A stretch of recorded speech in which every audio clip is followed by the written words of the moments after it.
সালামু আলাইকুম ওয়া রাহমাতুল্লাহ। বিডি মেজারমেন্টের একটা নতুন টিউটোরিয়ালে আপনাদের স্বাগতম। আমাদের আজকের টিউটোরিয়ালটা মুসলিম ফারাইজের উপরে।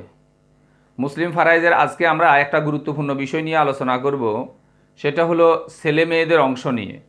অর্থাৎ একটা লোক মারা যাওয়ার পরে তার সন্তানগণ, তার ছেলে মেয়ে কীভাবে তার সম্পত্তি পাবে, এই বিষয়টা নিয়ে আমরা আলোচনা করব। যদিও বিষয়টা অনেকের কাছে সুস্পষ্ট, তারপরও অনেকে অনেক সময় বিভিন্নভাবে প্রশ্ন করে, যদি 2 ছেলে থাকে 3 মেয়ে থাকে, বিভিন্নভাবে কথাবার্তা বলে।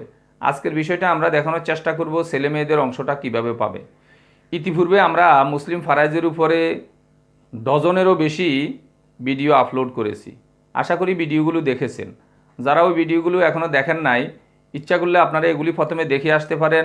তাহলে আল্লাহ চাহে তো মুসলিম ফারাইজের উপরে আপনাদের প্রাথমিক একটা ধারণা চলে আসবে, যেখানে আমরা একবারে ফারাইজের সংজ্ঞা থেকে শুরু করে মৃত ব্যক্তির হক কয়টি এবং কারা কারা শুরুতে একবারে বঞ্চিত হয়ে যাবে, এমনকি এর পরবর্তীতে মুসলিম ফারাইজে ওয়ারিশ কত প্রকার, কোন ওয়ারিশ কিভাবে সম্পদ পাবে, কার সাথে কে কিভাবে সম্পদ পাবে, ইত্যাদি বিষয়গুলোকে সুস্পষ্টভাবে নিয়ে আসার চেষ্টা করেছি।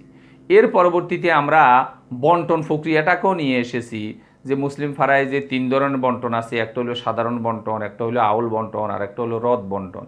এই বিষয়গুলো আপনারা ফারাইজের জ্ঞান আসার জন্য পিছনের টিউটোরিয়ালগুলোতে একটু দেখে আসবেন। আজকে আমরা মূলত শুধুমাত্র ছেলে মেয়েদের অংশটা এখানে কিভাবে পাবে একবারে সম্পদ সহকারে বন্টন করে দেওয়ার চেষ্টা করব। তো ছেলে মেয়েদের অংশটা সুস্পষ্ট। মেয়েদের অংশের ব্যাপারে সম্পূর্ণ ভিন্ন টিউটোরিয়াল আমাদের আলাদা আছে, কিন্তু ছেলে মেয়ে যদি একসাথে থাকে সেই ক্ষেত্রে কি হবে? এই ক্ষেত্রে ছেলেমেয়েরা যখন একসাথে থাকে তখন এরা আসাবা হয়ে যায়, আর এরা এদের সম্পদটা এভাবে বন্টন করে নেবে। আসাবার কথা আমরা আগেও বলেছি, অবশিষ্ট অংশভোগী এরা অবশিষ্ট সমস্ত সম্পদ নিয়ে যায়। আর এদের অবস্থা হলো, ছেলে মেয়েদের অবস্থা, প্রত্যেক ছেলে প্রত্যেক মেয়ের ডবল পাবে। অর্থাৎ এক মেয়ে যা পাবে এক ছেলে তার ডবল পাবে। প্রত্যেকটা ছেলে 2 মেয়ের সমান অংশ অংশ করে পাবে। এইভাবে ছেলে মেয়েদের সম্পদটা বন্টন হবে। ছেলের অর্ধেক মেয়ে, মেয়ের ডবল ছেলে, এভাবে ছেলে মেয়ের সংখ্যা অনুপাতে তাদের হারটা এভাবে বন্টিত হবে।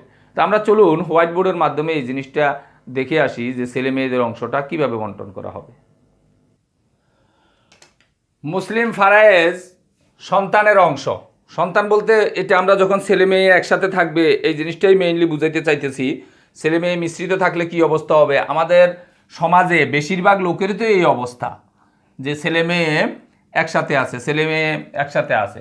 এখানে আমাদের মৃত আব্দুল গফুর সাহেব মারা যাওয়ার পরে উনার 2 ছেলে 2 মেয়ে, 2 ছেলে 2 মেয়ে, এরা কিভাবে উনার সম্পদটা পাবে এটা আমরা চিন্তা করব।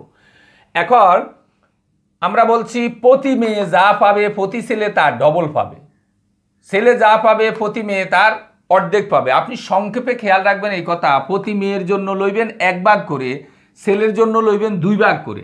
এখানে আমার 2টা ছেলে, এই জন্য 2 ছেলের জন্য নেব 4 ভাগ, আর 2 মেয়ের জন্য নেব 2 ভাগ। তার মানে আব্দুল গফুরের সম্পত্তিটা, টোটাল সম্পত্তিটা 6 ভাগ হবে। 6 ভাগ হয়ে প্রতি 1 ভাগ দেব 1 মেয়েকে, আর 2 ভাগ দেব 1 ছেলেকে। এটা কি অবস্থায় হবে আমরা একটু আপনাদেরকে দেখিয়ে দিই। বোঝার জন্য আমরা এভাবে আনতে পারি, 2 ছেলে সমান 4 মেয়ে, আরও আছে 2 মেয়ে, তার মানে মোট 6 মেয়ে। অর্থাৎ সম্পদটা 6 ভাগ হবে। 6 ভাগ হয়ে 1 ভাগ পাইবে 1 মেয়ে, আর 2 ভাগ করে পাইবে 1 ছেলে। এখন আমরা বলতে পারি যে এই কথা, যে সুতরাং 1 ছেলে পাবে। আগে আমরা মেয়ের অংশটা আগে বাইর করি, যে 1 মেয়ে পাবে 6 ভাগের 1। এখন বলতে পারি সুতরাং 1 ছেলে পাবে, 1 ছেলে পাবে। এবার আপনি দেখেন 6 ভাগের 1কে আপনি 2 দ্বারা গুণ করেন, তাহলে মেয়ের ডবল ছেলে হবে। তাহলে এখানে হইতেছে 6 ভাগের 2 ভাগ। এখানে কাটাকাটি না করাটা নিরাপদ, যে কাটাকাটি করলে অনেক সময় সমস্যা হয়ে যায়, এই জন্য আমরা এইভাবে রেখে দিলাম গুণ, উপরে উপরে নিচে নিচে নিচে গুণ। এই হিসাবে আমরা নিচে 6 আছে আর 2 একে 2। তার মানে সিদ্ধান্ত হয়ে গেল 1 মেয়ে পাবে 6 ভাগের 1 ভাগ, 1 ছেলে পাবে 6 ভাগের 2 ভাগ। এখন আব্দুল গফুরের মোট সম্পত্তি হিসাবে আমরা ধরেন পেলাম, জমি পেলাম 30%। মোট সম্পত্তি হিসাবে জমি ছিল 30%।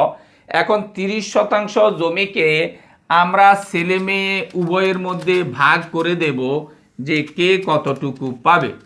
এখন আমরা প্রথমত এখন বলতে পারি যে সুতরাং এক ছেলে পাবে, এক ছেলে পাবে,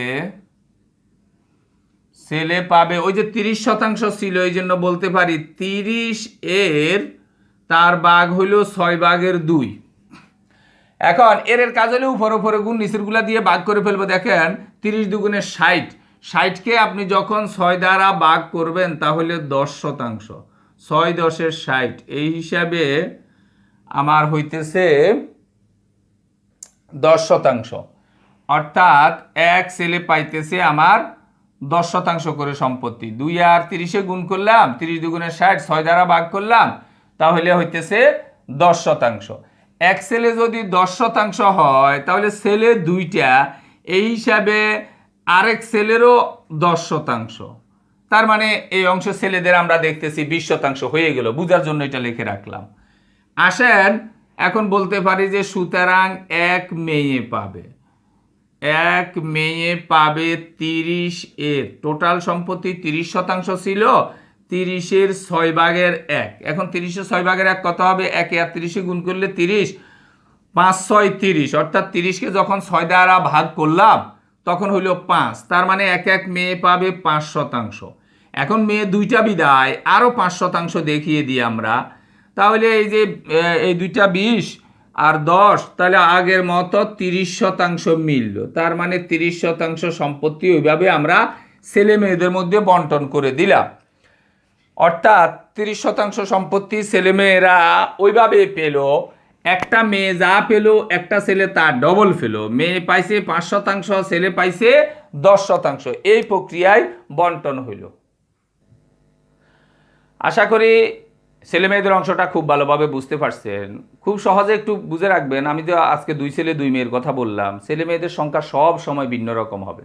ধরেন এক লোকের এক ছেলে এক মেয়ে, তাহলে আপনি কিভাবে দিবেন? এক ছেলের জন্য 2 ভাগ নেবেন, এক মেয়ের জন্য 1 ভাগ নেবেন, সম্পদ করবেন 3 ভাগ।